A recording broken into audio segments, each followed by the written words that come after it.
Good afternoon, everyone. I'd like to acknowledge that I'm coming to you today from Regina, which is located on Treaty 4 territory. Mass's work and support reaches lands covered by Treaties 2, 4, 5, 6, 8, and 10, currently known as the province of Saskatchewan, comprised of the territories of the Naheawak, Anishinabeg, Dene, Dakota, Lakota, Métis, and Nakota nations. This land acknowledgement is an act of reconciliation and an expression of my gratitude to those whose territory we reside on or are visiting. I respect and honor the treaties that were made on all these territories, and I acknowledge the harms and mistakes of the past, and am committed to moving forward in partnership in the spirit of reconciliation and collaboration. Welcome to today's community chat. I am Amber Hanover. I am the community engagement lead here at Museums Association of Saskatchewan. We're here to join museum folks from across the province for an online personal development opportunity, a chance to network with other museums, to chat, ask questions, and seek advice. Today, we're joined by Dr. Tim Panas, the leading programs lead for the Museums Association of Saskatchewan, and he'll be speaking on how Saskatchewan museums can incorporate Indigenous place names into their exhibits and programs, and why the usage of traditional names is important to both preserving history and forwarding the goals of truth and reconciliation. Tim will be doing a presentation, and you'll have a chance to ask some questions and have a discussion following. So Tim, I will pass it over to you. Alrighty, thanks, Amber. So first of all, I'd say, welcome to everyone, and thank you for agreeing to come spend about an hour's worth of time with myself and the MAS today to have this chat. It's really fantastic to be able to present on some of this information. A lot of it is I've been looking into a lot myself, my own personal interests, research goals, personal and academic development, and all that. So it's wonderful you're all here. Today we are going to be talking about the whole concept of differing viewpoints between non-Indigenous and Indigenous groups. I think I would definitely be amiss if I did not mention, first of all, obviously looking at me, yes, I'm part of a settler population, and I am going to be speaking at least of what my understanding is of Indigenous viewpoints. This is all being done from a very, for myself, hopefully, respectful, informative place. If I'm getting things wrong, if individuals do feel that I'm going the wrong way, please at the end definitely let me know, because this is something that I constantly want to improve and develop upon by myself, and then we can then take this information into our organization and help facilitate truth and reconciliation through it, and better understandings of the diverse cultures that we do have here within the province. So with that, I will get into my presentation for today. And yes, I do have pictures in here, so it's not just going to be all text, thankfully. Something a little interesting to look at. So with today's, we're looking at the whole idea of Indigenous place names and why it is that they are important to be incorporated within museums for all this to be done properly, and the significance of doing so. And that happens I feel on a number of different levels as we go forward and try to achieve better goals within the museum community. So, whole idea of place names. Why does a place have to have a specific name? Why do we go through the process of naming things in the way that we do? Is all places and landscapes that we travel through as people are not just physical places, but they're cultural ones. Is we attach ideas onto this. We attach beliefs, culture, identity. And this is something that we see for any human being, is everyone has not only a physical landscape they live in, but a cultural one as well. So a place is more than just a name. Is associated with it is each cultural group will have its own histories and stories that are going to be connected to places. And all of these ideas are going to be based upon the cultures, the beliefs, and the practices of the groups themselves. So they are going to vary depending upon the individual and that you're talking to in the community that they do belong to. These ideas of place and the names that are given to them can reflect how a cultural group views the world. So it's their own particular perspective on a place, an event. It's all going to have different meanings depending upon, again, the culture that you are interacting with it. Because of this is individual places and the names that they are given can play a significant role in preserving and also promoting the history and the cultural identity of a community. So they play, a large role in potentially in how we define ourselves as individuals, as communities, as larger cultural groups, and of nations themselves. Worked into that then is that places have a historical narrative of which the name is a part of. So each place is going to have its own story and the names that are going to be related to it. So names are being given out to places for a reason. There's something that people think of that takes place mentally to say this is the proper name that we should be giving this place for these particular reasons.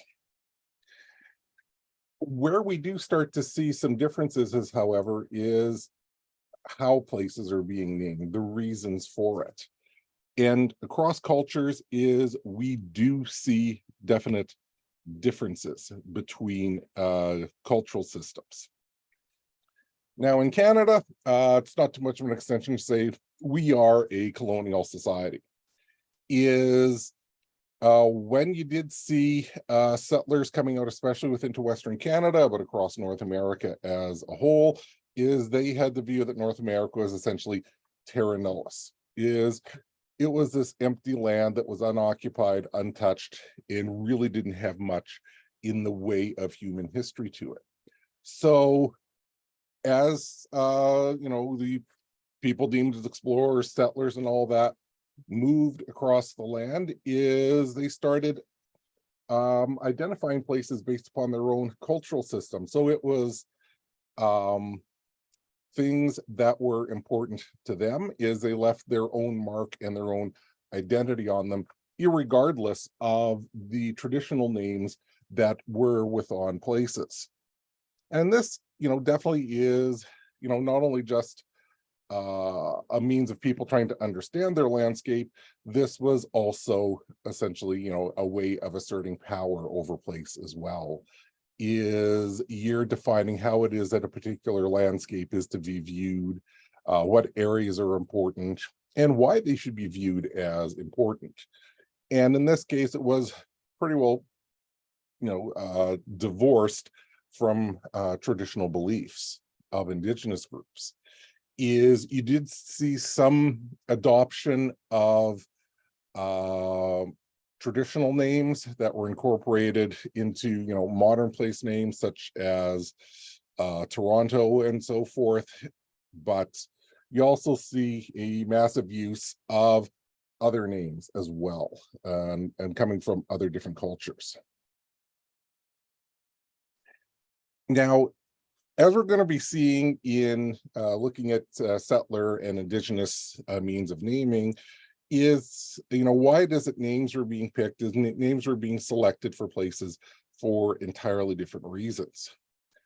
Is within settler history, and the surveyors that came out, the map makers, politicians, as places were mapped and they felt the need, they had to be identified with some kind of name, it was kind of an arbitrary system at times. Sometimes there was, rhyme and reason, is that this formation, rock formation looks like an individual or an animal or something like that. But you also do see a lot of arbitrary naming taking place as well. A really good example of this is the work by an individual by the name of Otto Klotz, who is one of the major surveyors within Canada during the late 1800s, and was actually the first president of the Association of Dominion Land Surveyors. He was one of the individuals that was responsible for mapping out large portions of Western Canada in the 1800s, late 1800s, and named a lot of places. And if you look at the names that were assigned, you can kind of see that arbitrary nature is a number of lakes in southern Manitoba were named after his children, his employees, as well as his pets. With his work in British Columbia within the Rocky Mountains, he named several mountains after prominent governmental figures and also historical figures, scientific figures as well within Canada. So through him, as we get Mount Macdonald, Mount Tupper, Mount Mackenzie, Mount Tilly, Mount Begbie, and Mount Burgess. And of course, he would be quite remiss if he did not name something after himself. So within British Columbia towards the coast, you actually do get Mount Klotz as well. So from this, you see is that some of the names that we are getting is due to the whole act of commemorating individuals within the settler society, even though they may not have anything to do with that particular location. They might not, have been a politician there. They might not even have visited there, but they feel these individuals need to be commemorated and marked for posterity somehow. We'll name a place after them. And you see that with Mount Diefenbaker, which is located just outside of Valemount, British Columbia, which is rather interesting since Diefenbaker was born in Ontario and represented the riding of Prince Albert, even while Prime Minister. I don't know if he skied at all, but that could be, about the closest thing that I could think of. He is buried and interred here at Saskatoon at the Diefenbaker Center. And interesting enough is that he did die in 1979, and this commemoration took place in 2007. And if you go through and read some of the news releases, the main logic behind it was, well, Trudeau and other prime ministers have a mountain named after them. It's time for Diefenbaker to have a mountain named after him himself. So the whole idea of putting names to places simply for not the place, but for the name itself. So this is important because the process of, assigning names and renaming places is significant, not only because traditional names are being supplanted, but because place names play different roles within settler Indigenous cultures, with the loss of names being devastating to the overall cultural survival of Indigenous groups. Within, Western cultural systems of looking at identity and meaning and history as it relates to place names, is largely meaning and identity within Western cultures is derived from the idea of history and the ideas of development and change over time. So in this sense, as we're using the past as a guide for what our cultural identity is, this happened 100 years ago, this happened 200 years ago, and it's part of my cultural lineage. In this kind of relationship, it's very much centered upon the individual as a member of that group. Another interesting aspect of this kind of perspective is that aspects of cultural belief, cultural identity, group identity is something that's very movable across the landscape. So if you look at things like spiritual beliefs, is within Western systems, they're very easily transplanted. Is going in, setting up a community, one of the first things you do is you set up a church, a mosque, a synagogue, a place of worship. And it's just being selected basically as a good place to build that structure. And that's where that behavior, that identity comes from. The same thing could be said for schools or any other kind of institution that supports ideas of education, supporting cultural belief, cultural identity, and giving meaning to people's behaviors and their connections to the past. Within Western systems, history is the reference point for cultural identity. Is you are British because of things that happened 100 years ago, 200 years ago. You're French, you're Canadian, you're Iranian, something along those lines, is that you're referring back to an idea of the past. And frequently is the past is something that is a static entity that we're removed from over time. So it's something that doesn't really as readily change, or the events we could change, perhaps our perceptions of events, but when we look at ideas of identity is Confederation 1867, or the events with Vimy Ridge within Canada that helped establish us as a national entity, is a very much static events that don't really change. So when you hear people talk about their cultural identities, where they're coming from, frequently the whole idea of the good old days comes out. It's something that is people identify with, but it's distant and it is removed, and it doesn't change all that much. Now, in contrast, is you do have ideas of culture, meaning, and identity within Indigenous communities. And there's a lot of trends that we do see with this globally. By and large, these ideas of culture, meaning, and identity are frequently linked to the larger economic and social systems that group operate within.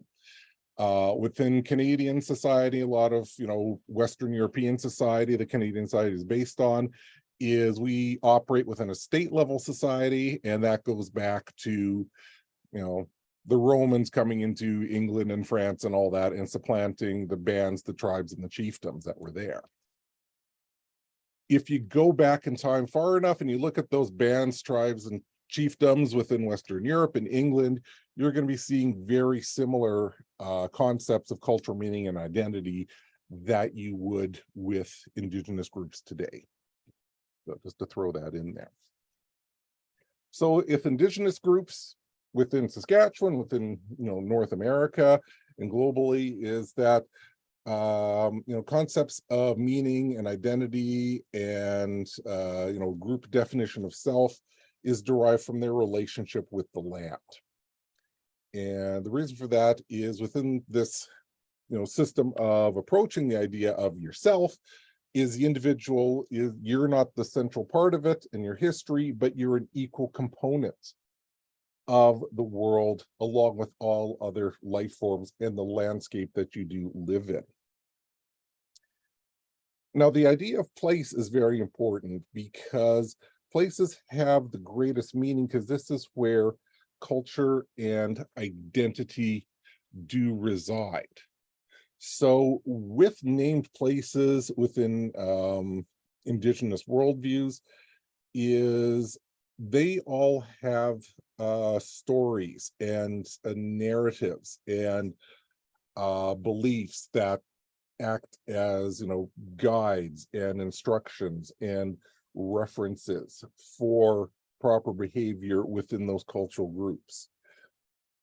So they're not historic or static like you would expect at like a National Historic Site, but their names and their associated narratives and cultural beliefs and teachings for current cultural group members are all residing there, and they are being provided by the ancestors, by in some cases spiritual and mythical beings that resided within these areas. So to get instructions on how to conduct yourself as a member within a particular cultural group, is you look to the place names and you look to the stories that are associated with it to act as a guide as to how to properly conduct yourself within your community and then in relationship with all other living beings. So by simply living the teachings and accessing these places, is also people are adding to the narrative of those places as well.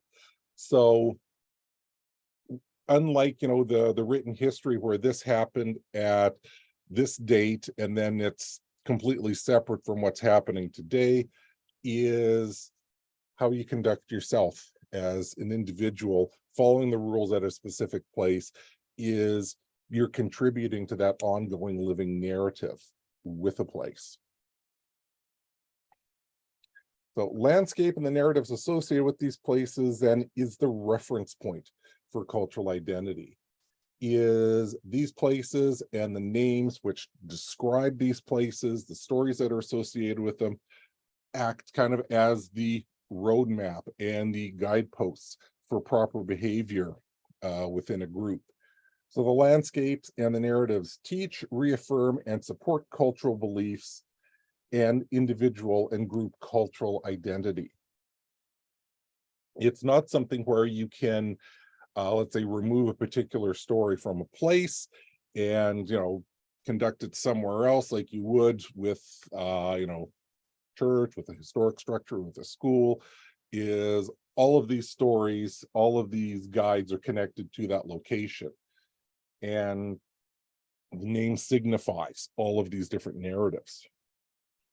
So land and place provide a meaning for all relationships, since humans are only one of an equal component of existence within this relationship.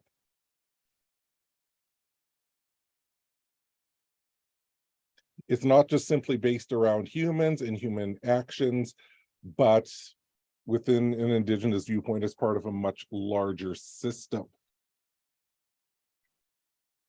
With the idea that by recognizing the name and accessing sites, orients an individual to beliefs, teachings, and practices.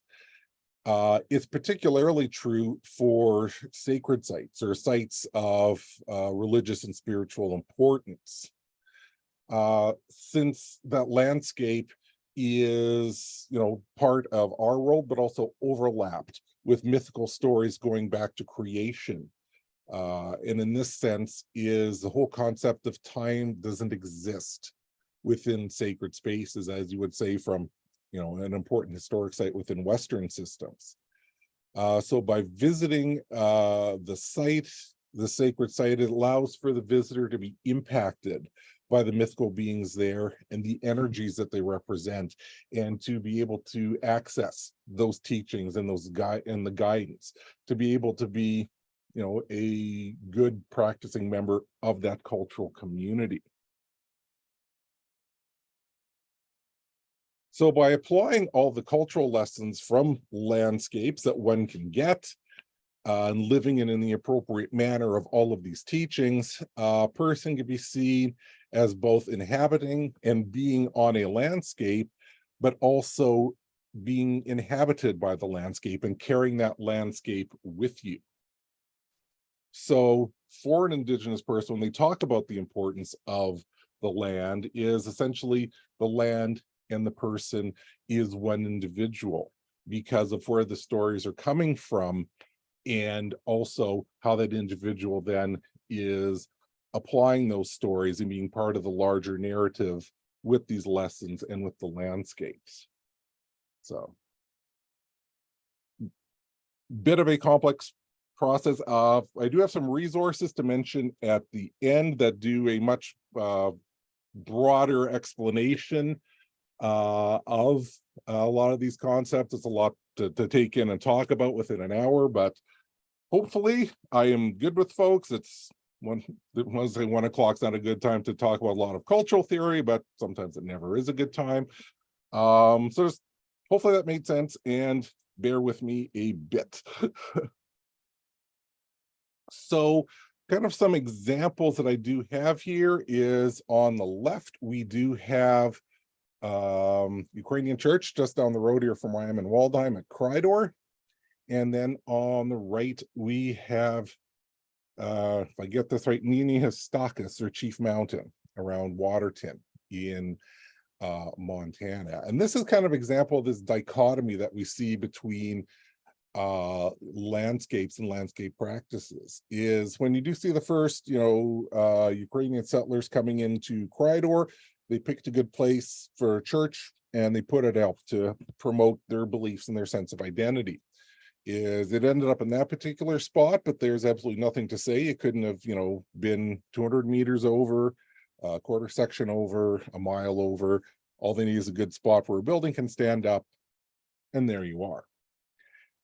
In contrast, for Niniastakis is, in order to access beliefs and teachings and all that, there is only one place to go for the Blackfoot and other groups within southern Alberta and northern Montana, is that this place is a central focus for spirituality, where ceremony takes place, from vision questing to practices for new relationships between individuals and groups and the land, and the mythical beings, the ancestors. It's not something that can really be replaced, because there are particular stories and narratives and teachings that are associated with that one place that can't be replicated anywhere else. You get a tornado coming through, taking out the church, definitely a traumatic event, but it can be rebuilt. Not so with the mountain. Another good example of this is Pahasapa, or the Black Hills, within South Dakota. Is the one spot actually where Mount Rushmore was traditionally known as the Six Grandfathers. Now, all of this land was put under treaty in 1868 with the Fort Laramie Treaty, where all of the Black Hills were granted to the Sioux due to their sacred nature. Six Grandfathers is just one of the many significant places within the Black Hills. However, 1874, gold was found within the region, and essentially Sioux groups were pushed out by prospectors, and the land completely taken over. In the early 1980s, there was a court decision where it did grant that the Sioux rights were violated, and the U.S. government set up an account for compensation to the Sioux. The Sioux refused it. They want to get possession of the Black Hills again, this sacred territory. And that has continued to this day, even though currently right now that account with the settlement fund that the U.S. government set aside still exists, and is all currently sitting at $1.2 billion. So through the whole act of renaming sites, it's not just the name that's being changed. What's happening is the meaning of that place, the narratives, the stories, the teachings, these cultural guideposts are all being lost.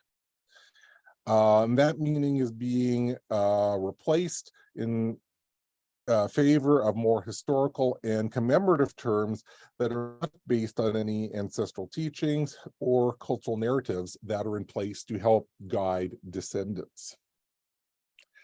Because of this, name loss results in the loss of cultural teachings, both past and present, cultural memory, and also portions of group and cultural identity.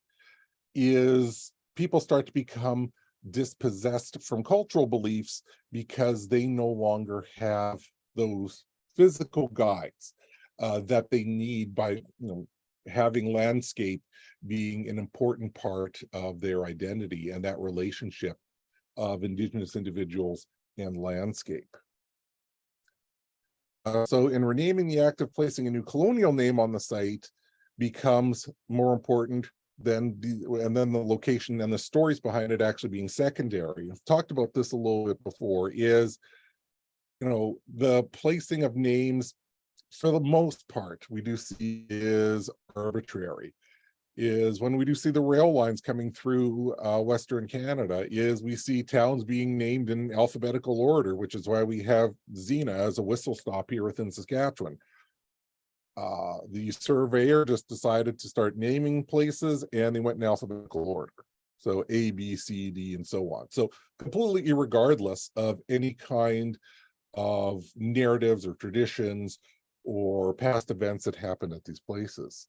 So the importance is actually with commemorating something that's important to the person who's doing the naming, even if that location has nothing to do with who or what's being commemorated. And again, the example of Mount Diefenbaker, again, which I kind of think of it as humorous on a certain level, is you commemorate, the only prime minister from Saskatchewan, not with something like a lake, because apparently used to fish, is give him a mountain, where how many of those do we actually have here within Saskatchewan? Another thing that we do see is kind of secondary to this, but I think is important, is with this loss of information, is everyone essentially loses information, in that names can also convey important ecological resource or topographical information to individuals. And when that's lost, we lose information about that site, which sometimes can be devastating. Excellent example of this is Turtle Mountain in Alberta. I was unable to find the original name of the site, in Blackfoot, but essentially is it that name translated to the mountain that moved. And if you look at the historical and the oral history evidence, is groups did not camp at the mountain that moved. Settler group surveyors came in and decided to call it Turtle Mountain. In 1900, coal was found on the mountain, and mining operations commenced soon after, within the next year. The town of Frank grew up at the base of the mountain, which I guess you could say at its peak had a population of 600 individuals. Where we do see tragedy striking is after a wet winter leading up to a very cold period on this mountain, which was geologically unstable. On April 29th, 1903 at 4:10 a.m. is a landslide, which you can see the before and after photos there. Swept through the eastern portion of Frank. It was about 110 million tons of limestone that came down at 112 kilometers an hour and resulted in the deaths of between 70 and 90 individuals. So, and this is a case where within traditional place names, it's not just a commemorative name, it's something that is conveying important information, which was lost.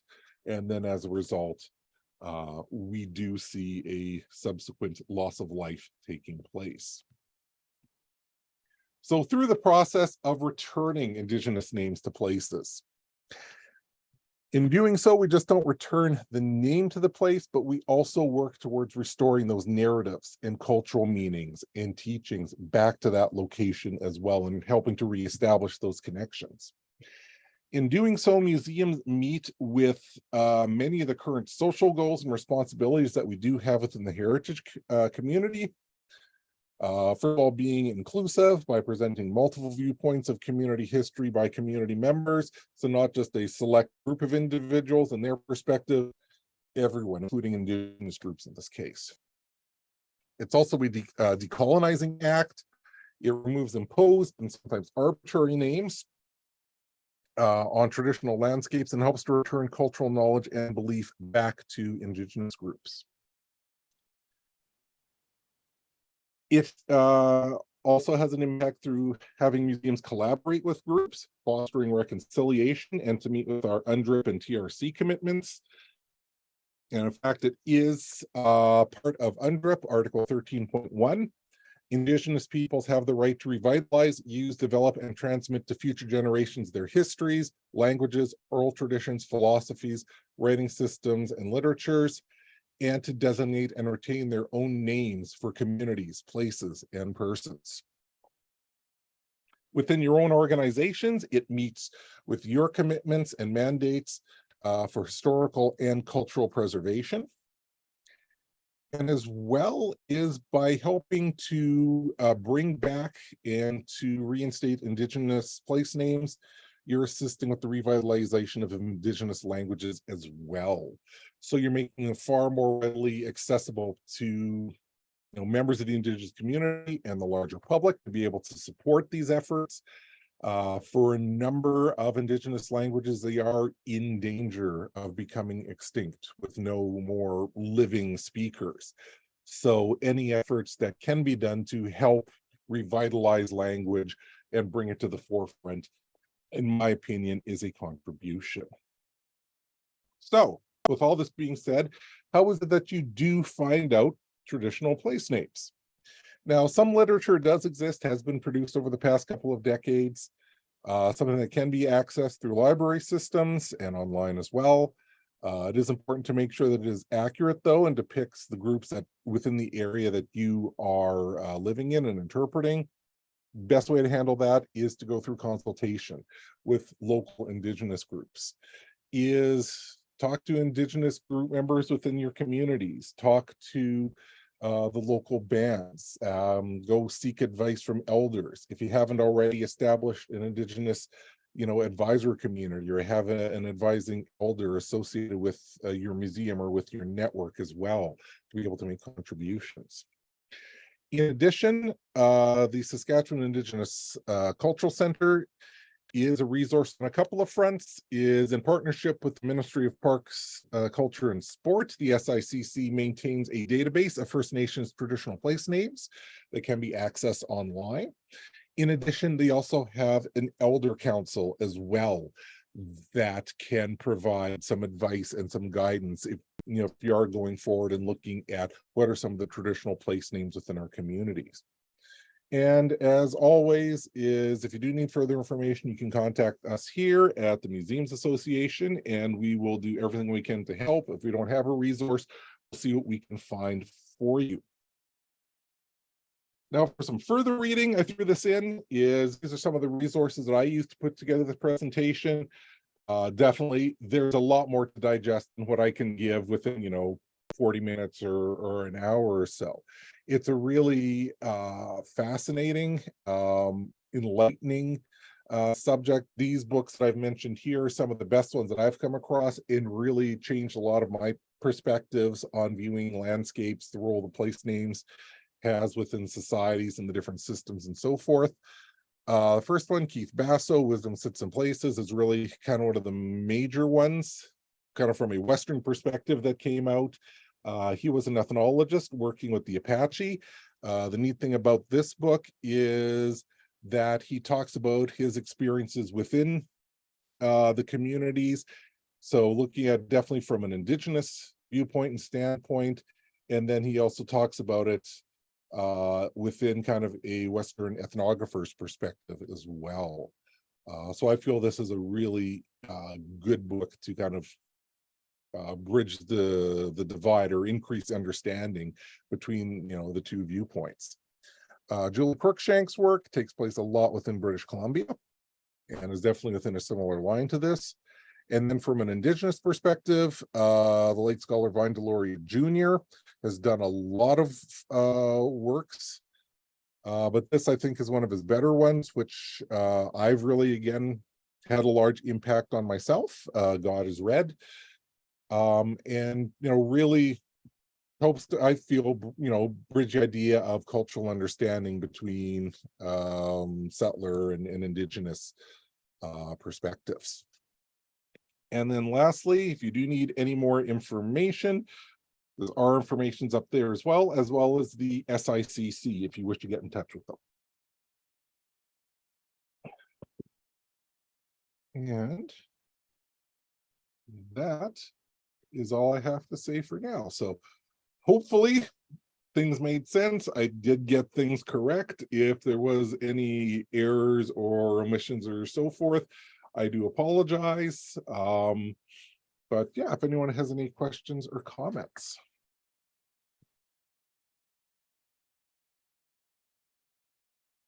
So if you have any questions, you can raise your hand, or you can turn on your video, or you can put it into chat, and Tim will do his best to answer them.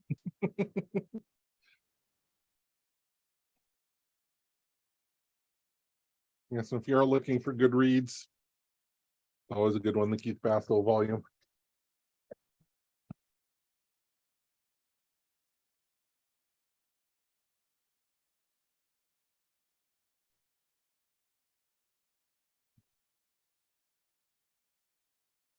it is a lot to take in, like I said, within the time frame that we do have.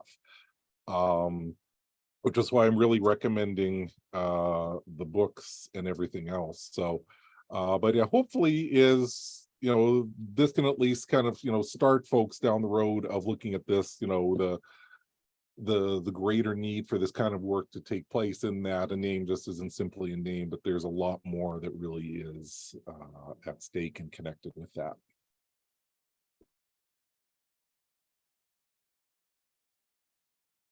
And don't hesitate to reach out with any questions, or if you're looking for these specific resources that Tim has mentioned. Yeah, as we can easily throw, if folks are interested, a lot of these volumes onto our shopping list for the library. These are kind of on the ones that I'd like to pick up over the next little bit. For sure. And if you do, we just have a request here about sharing your slides. So you can email us.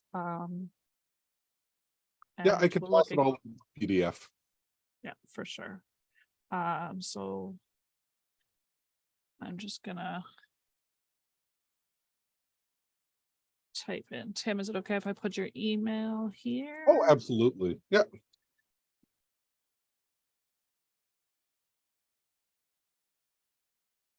Okay, I just typed Tim's email into chat. And as a reminder, this is recorded, so we will upload it onto our YouTube channel once I get a chance to download it and get it uploaded on there. So you'll be able to watch the whole presentation with him speaking as well. So.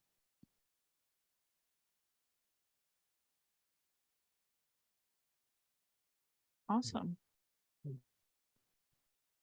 Yeah, I think I probably hit folks with a lot of stuff. So like, take time, digest, go have a coffee, think about it tonight. You know where to get a hold of us if you have any other questions or comments or anything. Awesome. For sure. Yeah. Reach out to myself or Tim. To download to watch it offline. You can watch it online or just directly on our website as well as our YouTube channel. If you do want to have a copy actually downloaded of this recording, I'm just gonna put my email as well. Sometimes it's a little harder for videos just because they aren't necessarily compressed as much. But again, you can reach out and we can send you the slideshow too. So but yeah, reach out with any other questions or anything else you may have. And I want to thank everyone for joining us today. And Tim, thank you so much. There's lots of thanks in the chat for the presentation. And again, like Tim said, it's a lot of information, but that's what we're here for. So reach out, let us know if you have any questions, and we'll see you at the next community chat. Thank you everyone for showing.